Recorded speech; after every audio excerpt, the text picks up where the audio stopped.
चलिए बच्चा लोग, तो आज हम लोग को स्टार्ट कर रहा था mail gametophyte and its development से। मेल गैमेटोफाइट का डेवलपमेंट कैसे होता है।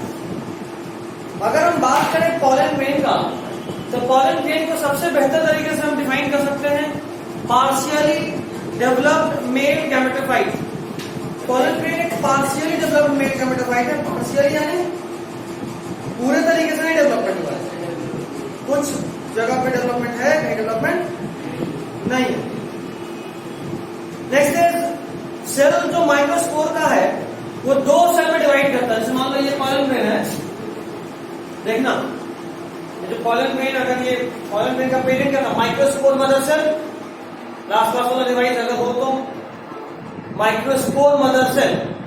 माइक्रोस्पोर मदर सेल आज, अच्छा आज आखिरी दिन है, आज के बाद अगला मुलाकात कल के बाद फिर सीधा ट्यूसडे ऑफ रहेगा, नहीं थे थर्सडे, और थर्सडे से सुना सुनी वाला काम चालू हो जाएगा। रमजान तक का ही बात की, उसके बाद नहीं। ठीक है, सब रट के आइयो, और यही नहीं कि इंतजार करना कि लास्ट टाइम में रट लेंगे, घोर बेइज्जती होगा, नहीं सुना है। ठीक है, माइक्रोस्पोर मदर सेल ये डिवाइड करके दो सेल में कन्वर्ट होता है। एक तो थोड़ा बड़ा हो, इसको बोलते हैं क्या, अभी पढ़िए, अभी पढ़े, क्या पढ़े, क्या वेजिटेटिव होगा ना। हाँ, microspore divides into large tube cell और वेजिटेटिव सेल। डिवाइड करके एक लार्ज बना, इसको बोले वेजिटेटिव सेल, ठीक है। और एक जो दूसरा बना, इसको बोले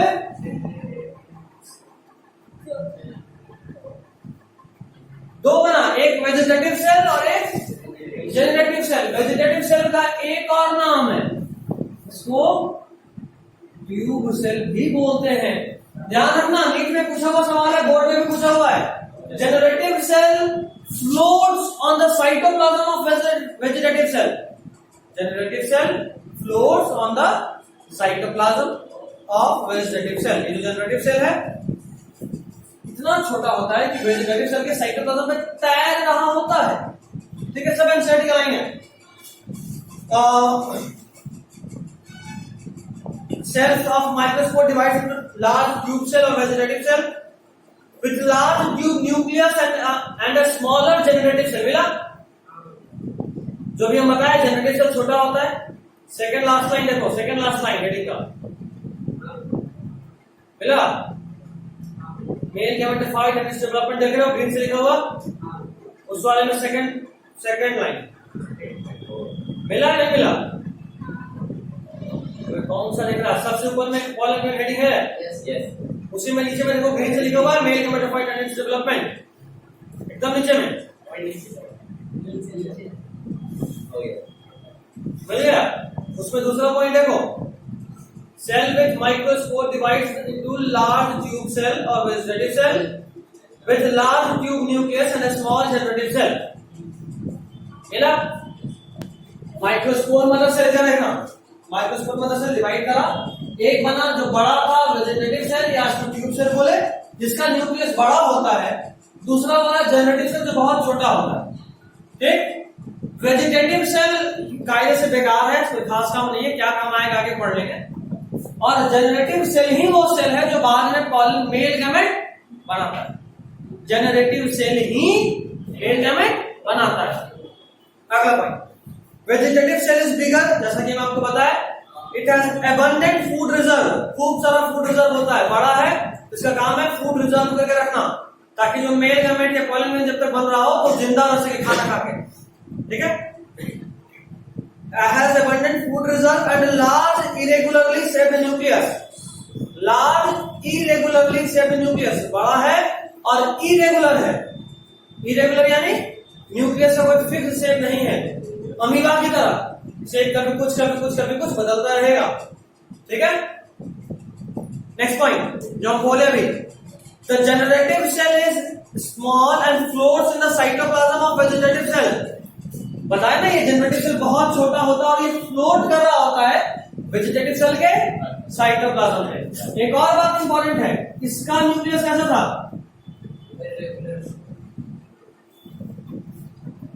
irregular nucleus, और इसका न्यूक्लियस कैसा है?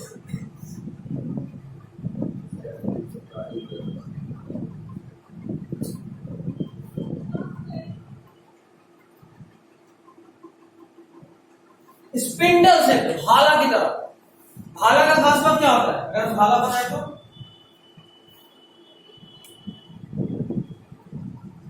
यहां पॉइंटेड और बीच में चौड़ा, ठीक है? भाला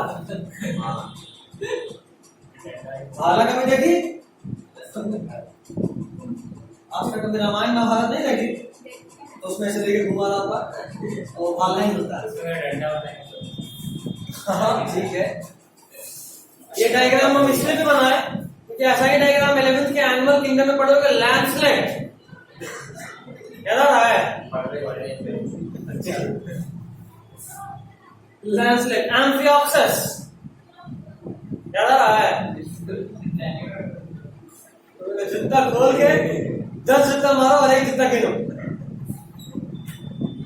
एक बार किताब पलट लियो, पलट के पढ़ लो करना। हाँ। उसके बाद अब ये पॉइंट बहुत इंपॉर्टेंट है। मेजॉरिटी ऑफ एंजियोस्पर्म में, majority, next page, majority of angiosperm जो होता है इसमें जो मेन गैमेट है ना, ये 2 सेल स्टेज में रिलीज होता है। 2 सेल मतलब ये देखो, अभी कितना सेल है इसमें? एक वेजिटेटिव सेल, एक जनरेटिव सेल। तो ऑलमोस्ट अबाउट 60% ऑफ एंजियोस्पर्म में पॉलन ग्रेन जब इस स्टेज में होता है तभी रिलीज हो जाता है।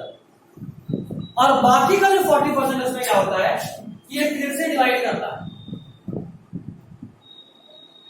ये क्या?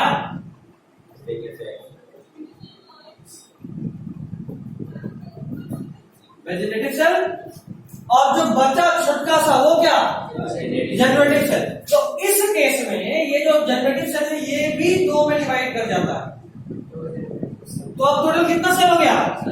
3। एक वेजिटेटिव और जनरेटिव वाला डिवाइड करके 2 जनरेटिव सेल बना दिया, तो टोटल 3 सेल स्टेज में। ये है मैच्योर पॉलन ग्रेन। ये कैसा पॉलन ग्रेन है? और अभी हम बात करें 60% में तो 2 सेल स्टेज में रिलीज जाता है।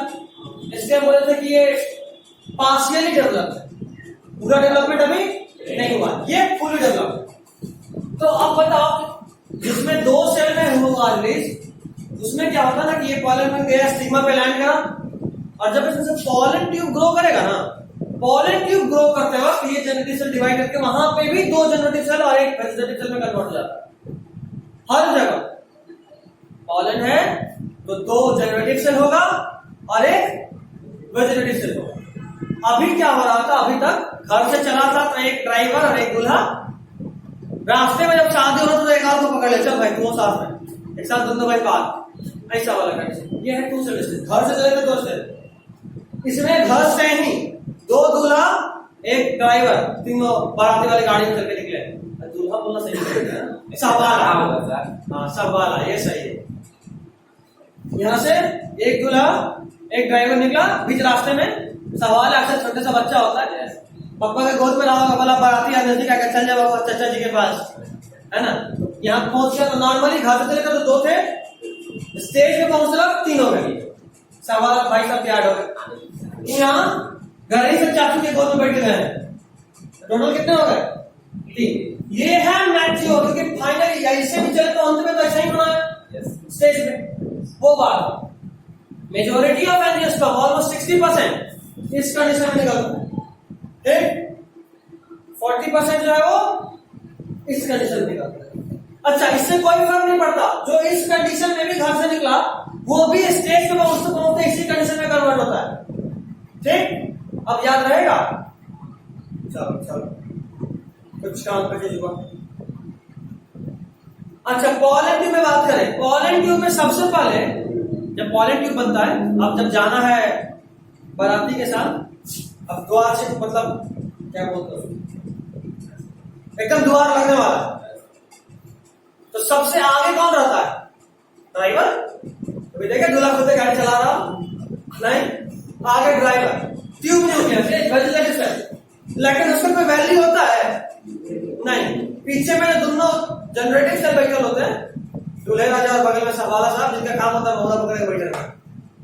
यही होता है ना, छोटा सा बच्चा चलने को वो संभाल में गिरा नहीं, वो लड़का उसी में जान लगाया होता है, इतनी सब होता ही। वही कंडीशन यहाँ जब पॉलन ट्यूब ग्रो करता है तो आगे आगे चलता है ये वेजिटेटिव सेल या ट्यूब न्यूक्लियस, मतलब वेजिटेटिव सेल का न्यूक्लियस या ट्यूब न्यूक्लियस, क्योंकि ट्यूब सेल किसका नाम है, तो ट्यूब न्यूक्लियस बोल दो या वेजिटेटिव सेल न्यूक्लियस बोल दो, बात बराबर ही है। आगे आगे ये चलेगा, इसका कोई वैल्यू है ड्राइवर का नहीं, पीछे में दोनों जनरेटिव सेल है जिसका वैल्यू है। ऐसा ही इसमें भी होता है, पॉलन ट्यूब जब ग्रो करता है आगे में वेजिटेटिव सेल और पीछे में दोनों जनरेटिव सेल चल रहा होता है। वेजिटेटिव सेल का खास कोई वैल्यू नहीं होता, एक बार जब एक के पास पहुंच गए तो वेजिटेटिव सेल वहीं पे डिजनरेट हो जाता है, वेजिटेटिव वाला न्यूक्लियस वहीं पे डिजनरेट, ड्राइवर का वहीं तक इज्जत जब तक दूल्हा उतर ना जाए। दूल्हे को उतारने से पहले जो पैसा मांगना मांग लो, एक बार दूल्हा उतर गया उसके बाद तो कितना भी रोले, 1 रुपया नहीं मिलना। यही बात यहाँ भी है एग्जैक्टली। ये हिंदू इंडियन मैरिज का बात करेंगे पूरा में, पूरा चैप्टर में ही वैसा चलेगा, एकदम सब कुछ शादी के एनालॉगस होता है। तो देखना अभी आगे पढ़ने तो और मजा आएगा। कौन है भाई साहब,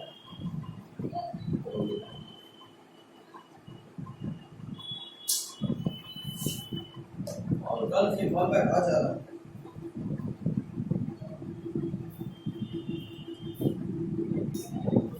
सुनिएगा, तो एक पॉइंट हम आपको बता रहे थे कि ये जो पॉलन ट्यूब जब ग्रो करता है तो आगे वेजिटेटिव सेल, पीछे में जनरेटिव सेल। वेजिटेटिव सेल का खास कोई कुछ नहीं है, इसका सिर्फ इतना काम है कि जनरेटिव सेल को रास्ता दिखाएं, जैसे ड्राइवर करता है, एग्जैक्टली ड्राइवर रहेगा यार। पॉलन मतलब पॉलन में जब ग्रो कर रहा होगा, माइक्रोस्पोर मदद से डिवाइड करा, 2 सेल बनाया, vegetative cell, generative cell. 60% of angiosperm में यहीं से ग्रोथ हो जाएगा, मतलब यहीं पे पॉलन ग्रेन सेट हो जाएगा। ये पार्शियली डेवलप्ड पॉलन ग्रेन है। वेजिटेटिव सेल का काम स्टोर करना है फूड, और कोई काम नहीं होता है। जनरेटिव सेल का काम मेनली फ्यूजन करना, मेल गैमेट यही बनाता है। कुछ समय के बाद एक तो 60% वाले में कुछ समय के बाद, और बाकी 40% एंजियोस्पर्म में वही जनरेटिव सेल डिवाइड करके 2 जनरेटिव सेल बनाएगा, वही सवाल वाला केस। ठीक है, तो ओवरऑल 3 जाता है। पॉलन ट्यूब में सबसे आगे ट्यूब न्यूक्लियस या फिर वेजिटेटिव सेल न्यूक्लियस, पीछे में generative cell nucleus. Pollen grain sorry, ये जो वेजिटेटिव सेल न्यूक्लियस, इसका काम सिर्फ इतना है कि रास्ता दिखाएं। एक बार जब गेट तक पहुंच गए तो इसका कोई काम नहीं, और डिजनरेट कर जाता है। ठीक, अगला इकोनॉमिक इंपॉर्टेंस। ये ऐसे पूछा हुआ नीट में भी सवाल है कि जो मेल गैमेट है उसको गाइड कौन करता है, उसको रास्ता कौन दिखाता है, तो ट्यूब न्यूक्लियस, हाँ, या वेजिटेटिव सेल न्यूक्लियस, दोनों सेम बात, ये रास्ता दिखाता है। ये इंपॉर्टेंट क्वेश्चन बनता है। नेक्स्ट है economic importance and preservation of pollen. अगर आपको याद आ रहा हो तो पॉलन ग्रेन पे 2 लेयर का कवरिंग था, याद आ रहा है, एक्साइन और इंटाइन। एक्साइन वाला पे स्पोरोपोलेनिन था, एक ऐसा हार्ड सब्सटेंस जिसको आज तक कोई एंजाइम डिग्रेड कर सके हम नहीं ढूंढ पाए, स्पोरोपोलेनिन। उसके बाद इंटाइन वाला कंटिन्यूअस लेयर था, स्पोरोपोलेनिन के बीच में कुछ सा छेद था, इसका नाम जर्म पोर था, जहां से पॉलिन ग्रो करता था as an extension of intine. याद आ रहा है? अब बात करें इकोनॉमिक इंपॉर्टेंस का, तो पॉलन ग्रेन बहुत सारे स्पीशीज का ऐसा है जो हमारे लिए एलर्जिक होता है। कई बार किसी खेत वेत में गए और वहां पे अचानक से खांसी आना शुरू हो गया, नाक से पानी आना शुरू हो गया, आंख से पानी आना शुरू हो गया, हाँ, एलर्जी। इसका मतलब उसके आसपास के एरिया में कोई एक ऐसा प्लांट है जिसके पॉलन ग्रेन से हमको एलर्जी है। ठीक है, उस स्पेशली उस कंडीशन में फीवर, नाक से पानी आना, आंख से पानी आना, आंख लाल हो जाना, उसको एक नाम देते बीमारी, क्या बोलते उसको, हाई नहीं रे, हे फीवर, हे फीवर। ठीक है, हे फीवर। नेक्स्ट बहुत सारा ऐसा प्लांट का नाम दिए हुए हैं, जैसे पार्थेनियम, नाम सुने हो पार्थेनियम का? पार्थेनियम ही काफी है, पूरा नाम नहीं पूछेगा। पार्थेनियम ये एक वीड है, वीड यानी जंगली पेड़ पौधा। ये वीड के साथ गलती से इंडिया आ गया, वीड के साथ गलती से अमेरिका से इंडिया वीड मंगवाया। तो कई बार होता है, जैसे आजकल उसके यहाँ घर से अनाज आता हो, देखता हो उसमें कई बार सरसों होता है, ये हो जाता है। हम लोग थोड़े ना सरसों बोलते हैं, हम तो गेहूं बोए थे, सरसों का पेड़ भी अगल बगल उग जाता ऑटोमेटिकली, और सरसों भी आ गया। तो बाद में सरसों काम का जब मान लो उसको चालती है तो सरसों अलग कर देती है, वो अलग से तेल निकल गया, सब्जी में मसाला के फॉर्म में यूज हो गया, है ना। या किसी को मछली खाने का आदत हो, मछली में तो सिर्फ सरसों का ही मसाला होता है, वो पसंद है मछली। अच्छा 2 दिन और बर्दाश्त कर लो फिर खा लियो, हमको नहीं पसंद है भाई, सीधा सीधा।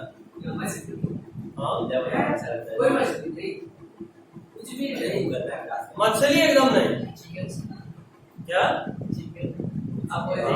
ये सब ठीक है, चिकन हो मटन हो एकदम मजा में खाओ, लेके आओ बस, लेकिन मछली जा देखो, मछली जल की रानी है, हमको से दुश्मनी नहीं लेगा, पानी वानी में डुबा हुआ तो अलग टेंशन।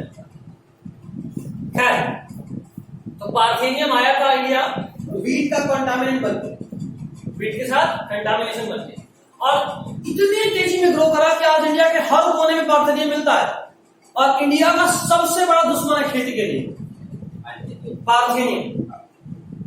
इसको हटाना, पानी से हटाना ऑलमोस्ट नामुमकिन हो गया। जलकुंभी का नाम सुने? इकॉर्निया, ये भी ऐसा ही है, देखते हो जो पानी जमा उस पर हरा रंग का पत्ता जमा हो जाता है, वही है जलकुंभी या इकॉर्निया। उसको हटाना पॉसिबल होता है? इतना फैल चुका है, जहां पानी तेरे को जमा दिखेगा वहां वो दिख जाएगा। ऐसा ही है ये पार्थेनियम। इसका भी जो पॉलन है ये हमारे लिए एलर्जिक है, उससे भी हे फेवर हो जाता है। नेक्स्ट, उसके अलावा और भी कुछ प्लांट जैसे एमेरैंथस, चिनोपोडियम और पार्थेनियम दिखा है नाम नीचे में, ब्लैक में दिख रहा होगा।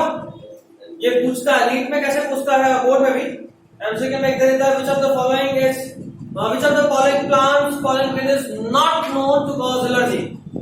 अब 3 ये रहेगा, एक कोई और प्लांट होगा, तो ये तीनों तो एलर्जी कॉज करेगा, जो नहीं नाम मिलेगा इसमें से वो आंसर, ठीक है। अगला, पॉलन ग्रेन में बहुत न्यूट्रिएंट होता है, बहुत ज्यादा, ठीक है। तो इसको कई बार लोग पॉलन टैबलेट, जैसे हम लोग रिवाइटल सुने ना, रिवाइटल, हाँ रिवाइटल, हाँ रिवाइटल की तरह ही इसको यूज करते हैं लोग, पॉलन टैबलेट या पॉलन सिरप, इस तरह से। क्लास खत्म होना है 5 मिनट में, तो 5 मिनट 2 मिनट ऐसे आए बिगड़ गया हमारा। तो अच्छा है कि रूम थोड़ा ठंडा था, तो जिस हिसाब से छत का रूम है बॉयल हो गया था। आजकल सुन रहे हो तो नीचे खूब बेसिंग आग लग रहा है इधर उधर,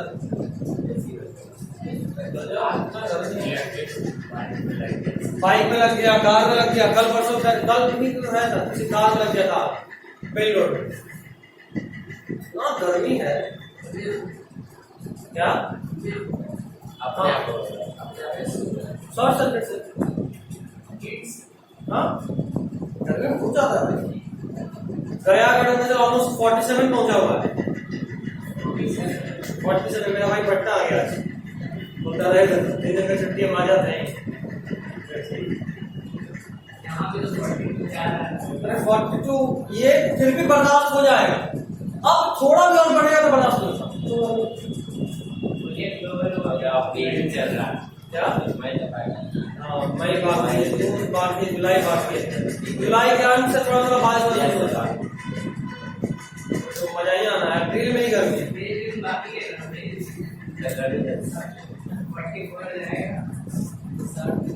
चलो ठीक है।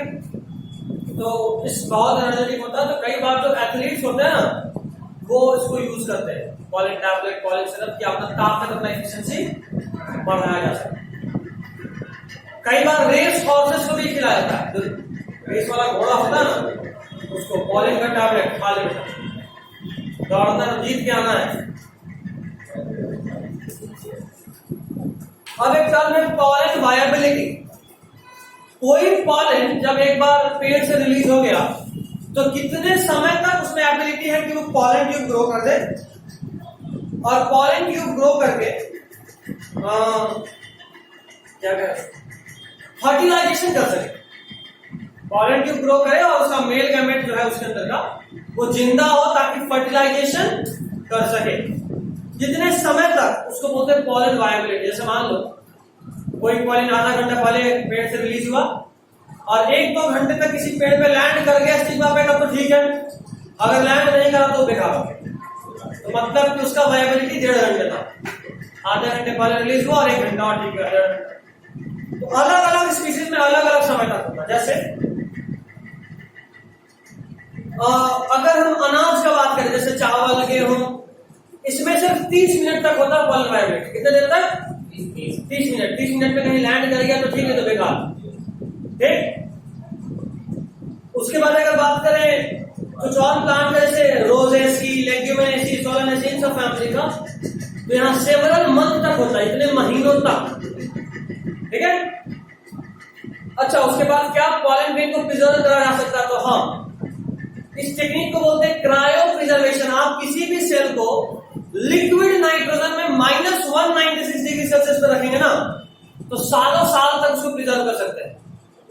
इंसान का जो मेल गैमेट है, हमारा स्पर्म, इसको भी प्रिजर्व करा जा सकता है आजकल के टाइम में। चलो अगले क्लास में कहानी सुनाएंगे स्टेम सेल का, याद दिलाना। अभी का टॉपिक नहीं है, ये आगे में भी आए ह्यूमन रिप्रोडक्शन, बट वहां पे तुमको बताएंगे स्टेम सेल के बारे में कि कैसे हम स्टेम सेल को भी आज के टाइम में प्रिजर्व कर सकते हैं। ठीक है। अगले क्लास में फीमेल स्टार्ट करेंगे। कल एकदम टाइम करिएगा क्योंकि कल उसमें कोई पता नहीं मिलता। ग्रुप में मैसेज कर दिए 9 से 10। हाँ।